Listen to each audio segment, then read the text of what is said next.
Bonjour à toutes, bonjour à tous, bienvenue dans la 7e capsule vidéo du Bon Temps Show avec nos partenaires Bleu, Blanc, Zèbre, les thérapeutes parisiens et le collectif Ma Bienveillance.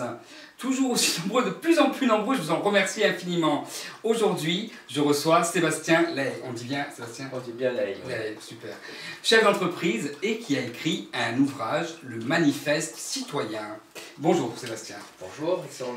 Donc, vous mettez en avant dans ce livre la démocratie citoyenne et l'implication politique de la société civile. Qu'est-ce qui vous a amené à écrire ce livre déjà? Alors la genèse de ce livre, c'est mon engagement aux côtés d'Alexandre Jardin dans la pré-campagne électorale. D'accord. Alexandre, que je connaissais déjà par le réseau Bleu, Blanc, Zèbre et par son premier ouvrage, je dirais, de nature politique qui était Laissez-nous faire. En 2016, eh bien, Alexandre a lancé, début septembre 2016, la Maison des Citoyens. J'ai immédiatement créé une maison. Où ça? Alors, à l'époque, au niveau de mon parcours, je revenais de New York et j'étais en région parisienne. Donc en fait, j'avais décidé de créer une maison qui en fait regroupait tous les expatriés ou anciens expatriés. Donc on l'a appelée la Maison Internationale. C'était la seule qui n'était pas... alors elle était territorialisée, je dirais, dans le parcours des gens, mais pas territorialisée au niveau physique. Et donc on a organisé des cafés citoyens, on a organisé à New York, quelques-uns sur Paris. Et on opérait essentiellement sur Facebook et sur le web, ce qui a été quand même l'essentiel et l'essence de la plupart des maisons des citoyens, puisqu'on s'est immédiatement emparé des réseaux sociaux. Et puis Alexandre a lancé fin novembre techniquement un parti politique, les citoyens, pour soutenir sa candidature, et j'ai été impliqué aussi de cette aventure politique et programmatique également par le biais des wikis citoyens et de nos réflexions sur ce qui aurait dû être le programme de la campagne présidentielle. Dans une semaine, vous allez nous voter, et effectivement, cette campagne un peu spéciale, on doit le reconnaître, voilà, Alexandre avait été candidat, le système étant ce qu'il est, n'a pas permis, disons, que ça puisse aboutir véritablement, mais c'est un début. Effectivement, vous êtes proche de ce qu'a écrit Alexandre Jardin dans son livre, je vais le montrer d'ailleurs. Alors le premier, c'était... Celui que j'ai mentionné, voilà, Laissez-nous faire, on a déjà commencé. Et puis donc celui-ci, Révoltons-nous. Donc vous êtes proche, que pensez-vous, comment pensez-vous que l'on puisse justement, puisqu'il en est question dans le livre, de redonner du pouvoir aux citoyens? Comment cela est possible? Alors d'abord, la voie politique pour redonner du pouvoir aux citoyens, elle existe. À l'aune des expériences étrangères, il y a des partis citoyens qui ont très bien fonctionné. Le véritable laboratoire, c'est l'Espagne, avec Podemos, on va dire plutôt à gauche, et Ciudadanos au centre droit. Mais ces deux partis ont réussi à étendre leur réseau d'abord au monde associatif et puis au monde politique. Il y a des expériences aussi en Grèce, aux États-Unis aussi, même si elles sont moins connues. Donc il est possible d'emprunter une pure voie politique. Maintenant, ce qu'on entend par démocratie citoyenne, il y a trois piliers. Le premier, ce sont les institutions. Par institution, l'idée c'est de réimpliquer le citoyen, et pour ça, en général, les partis citoyens mettent en avant les référendums d'initiative populaire, le droit de pétition et de contester un certain nombre de décisions, et puis une participation plus active des citoyens à la vie politique, en ouvrant par exemple le corps politique ou l'élite à la société civile, ou en organisant par exemple des mécanismes de tirage au sort, comme on le fait par exemple dans le domaine judiciaire, pour essayer d'impliquer le citoyen. Donc c'est un peu une volonté de retrouver les sources de la démocratie, notamment de la démocratie athénienne. Véritable, exactement. Du pouvoir, démos, pouvoir, kratos, pouvoir, l'inverse, pardon, démos, le peuple, et kratos, pouvoir. Pouvoir au peuple, effectivement. Mais vous le soulignez d'ailleurs dans ce livre, il y a un écart entre les élites, une politique des élites et vraiment la politique citoyenne. Et comment dépasser justement cet écart et en sortir véritablement? Vous nous disiez hors antenne que certains candidats reprennent justement ces éléments. Mais est-ce que c'est pas juste une façade? Est-ce que c'est pas juste pour appâter l'électeur, tout ça? Oui, il y a une dichotomie qui est due tout simplement au manque d'authenticité du corps politique. La particularité en France, c'est la grande difficulté, ce qui fait qu'on n'est pas encore au stade des Espagnols, des Italiens ou même des Américains. C'est qu'en France, nous avons une élite qui est extrêmement puissante, qui est monolithique, et effectivement, elle a confisqué le débat politique. Donc pour moi, la voie citoyenne, elle passe par une implication politique. Je pense que c'est aussi la jeunesse du parcours d'Alexandre. Alexandre est resté pendant des années dans l'associatif. Et puis au bout d'un certain nombre d'années, pratiquement 10 ans, il s'est aperçu que sur le terrain, en réalité, ces initiatives qui fonctionnaient si bien sur le terrain ne remontaient pas au niveau national parce que l'échelon verticalisé, hiérarchique et énarchisé à Paris dédaignait ces initiatives de terrain. Et donc il s'est dit, il faut rentrer dans l'arène politique, sinon rien ne changera. Et c'est la particularité de la France, c'est un petit peu malheureux. C'est ce qui fait que le général de Gaulle a dit un jour les Français ne font des réformes qu'à l'occasion de révolutions. Oui. Et un des meilleurs livres qui a été écrit en France sur les mouvements citoyens, il s'appelle Le coup d'État citoyen. Non pas que nous appelions à une révolution, mais finalement nous sommes obligés de nous jeter dans l'arène politique, dans la bataille politique, Oui. parce que sinon la capacité de transformation progressive dans la société française est très limitée, parce que notre pouvoir de conviction des élites est très faible. Il y a un enjeu de pouvoir. Et aujourd'hui, si nous ne rentrons pas dans la politique, si nous ne gagnons pas des élections, Oui. nous n'avons aucun pouvoir d'influence sur notre élite classique, énarchique et parisienne, si ce n'est que de temps en temps, ils reprendront des thèmes dans les campagnes, on en a parlé ensemble, Oui, certains vont reprendre le thème de la bienveillance ou le thème de l'implication de la société civile, mais en général, ça se limite à des slogans de campagne et leur volonté de transformer une fois au pouvoir est très limitée. D'accord, très bien. Alors, quelle solution, justement, pouvons-nous mettre en avant pour créer cette révolte, vous parlez de bienveillance, cette révolte bienveillante, parce qu'il s'agit bien d'une révolte bienveillante. On a bien vu en 1789 que la révolution, visiblement, n'a pas servi à grand-chose, puisqu'en fait, on en est au même point avec les privilèges. Et puis, vous citez également Simone Veil dans ce livre, qui disait que les partis étaient quelque chose de considéré comme quelque chose de mal. Notamment dans son traité, je ne me souviens plus du titre, mais enfin, mettre fin au... Bon, vous pouvez nous en parler un petit peu peut-être? Oui, alors là aussi, dans les mouvements citoyens, je pense qu'il y a deux voies qui s'opposent. Il y a ceux qui sont complètement opposés à la voie politique, oui. qui sont dans la voie séditieuse ou révolutionnaire, et il y a ceux qui jouent le jeu du système, je dirais. Clairement, avec Alexandre, on a quand même essayé de participer à une élection, on n'est donc pas dans le coup d'État citoyen. On veut participer au système, ce qui veut dire que si nous voulons changer les institutions, nous acceptons les institutions telles qu'elles sont, oui. et les règles du jeu, pour d'abord être élus.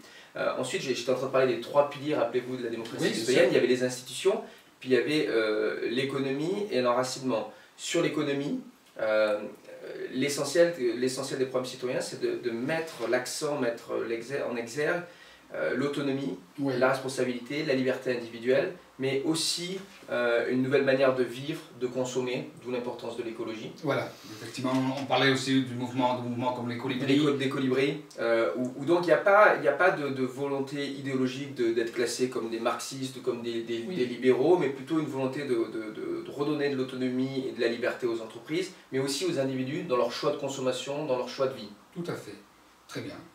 Ça, c'est un vecteur puissant de transformation et il n'est pas institutionnel. Non.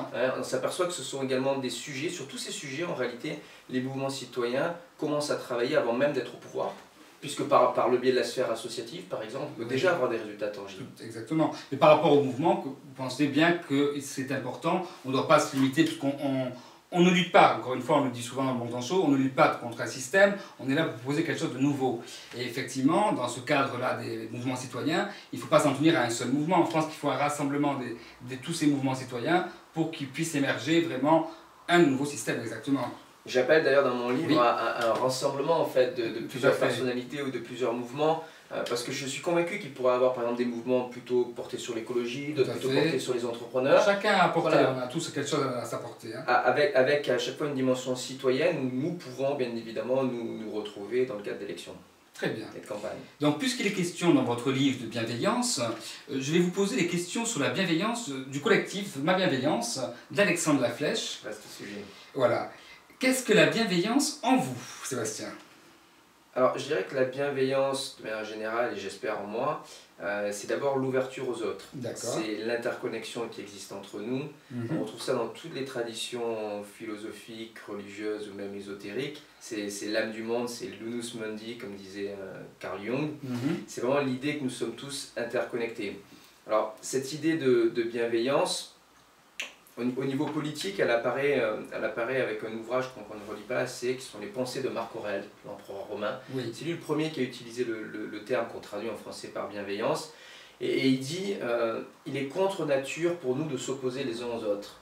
Alors il faut se rappeler bien évidemment le contexte. L'empereur romain, il a le droit de vie et de mort sur tous les citoyens, mais il constate cette extrême violence, il constate que c'est la tendance naturelle de l'homme, notre part d'ombre d'aller vers la violence, et il dit la bienveillance c'est notre seul moyen d'assurer la survie de l'espèce finalement. Et je pense que nous y venons quand même peu à peu par cette émergence justement de tous ces mouvements et de ces prises de conscience véritablement. Oui, interconnexion entre nous et notre planète. Là aussi, d'où l'importance, j'en parle un petit peu dans le livre, de l'écologie, de ce que j'appelle Gaïa, et de notre rapport à la nature, au terroir et au monde qui nous entoure. Très bien, réponse complète, merci. Quelle valeur mettrez-vous en avant pour réenchanter le monde?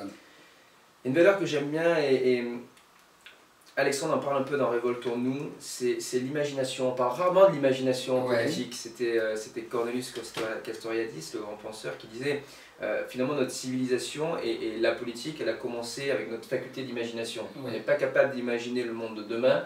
On ne peut pas faire de politique, mais on ne peut pas faire la culture et la civilisation n'existent pas d'une certaine manière. Donc l'imagination, c'est la première idée. Et la seconde idée, c'est la joie. La joie, oui. Là aussi, c'est un thème qu'on retrouve souvent.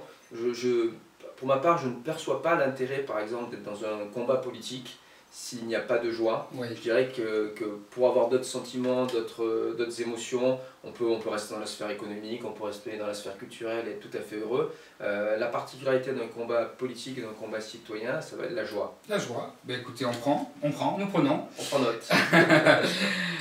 Pour terminer avec ces questions sur la bienveillance, si vous étiez un film, un livre ou un lieu bienveillant, quel serait-il? Alors, vous avez le choix. Hein. La semaine dernière, je vais essayer de répondre aux trois. Bon, allez-y, allez. Un livre, je l'ai déjà dit, les pensées de Marc Aurèle, parce que c'est vraiment dans ce livre que politiquement, il a mis en avant la notion de bienveillance, qui était purement philosophique avant. Alors, un film, je vais être beaucoup moins pédant, cultureux, mais c'est aussi parce que je suis franco-américain. D'accord. Forrest Gump. C'est un film qui illustre à merveille cette notion de bienveillance. C'est vrai. Et qui nous rappelle aussi qu'en revenant à la simplicité, en fuyant la complexité, et là, je ne vais pas me faire des amis, des admirateurs d'Edgar Morin, de la pensée complexe, mais finalement revenir à une forme de simplicité, comme dans ce film-là, c'est un moyen de retrouver l'authenticité en nous-mêmes. Et puis un lieu que je connais bien, où j'ai vécu pendant des années, qui me semble être un lieu bienveillant, c'est New York. New York. Bon. Voilà, Sébastien Lay, merci d'être venu nous présenter votre ouvrage, Le Manifeste citoyen. Peut-être que... Voilà, donc comme je disais, la semaine prochaine, ce sont les élections. Chacun, bien entendu, prend ses responsabilités, si je puis dire. Nous en sommes là. Vous avez peut-être rajouté quelque chose avant de terminer. Non, nous mettrons le lien, je précise, donc, de le manifeste citoyen de Sébastien Lay. Et donc c'est alternative et démocratique. Donc on peut le trouver partout. Oui. D'accord. Donc on mettra le lien en dessous de la vidéo. Et est-ce que donc, ma question était, vous voulez peut-être rajouter quelque chose avant de terminer? Le mot de la fin sera pour parler de la cause citoyenne et des mouvements citoyens. Je pense que cette tendance-là ne fait que commencer en France et que le grand enjeu, ce sera le prochain quinquennat et les prochaines élections. Exactement. Mais merci encore une fois, Sébastien. Merci Alexandre. La semaine prochaine, je recevrai Philippe. Philippe, alors c'est une personne que j'ai rencontrée qui fabrique des girouettes à vent, voilà, toute autre chose, et qui vous propose de vous en fabriquer si vous le souhaitez. Et puis il y aura également des vidéos de lecture, alors vous pouvez me donner des suggestions en dessous de la vidéo. N'hésitez pas donc à laisser des commentaires en dessous de la vidéo, à vous abonner à la chaîne YouTube Alexandre Bontemps, à nous suivre sur la page Facebook Le Bon Temps Show. En attendant, je vous souhaite un merveilleux week-end et je vous dis à la semaine prochaine. Bon week-end. Merci, au revoir. Merci Sébastien.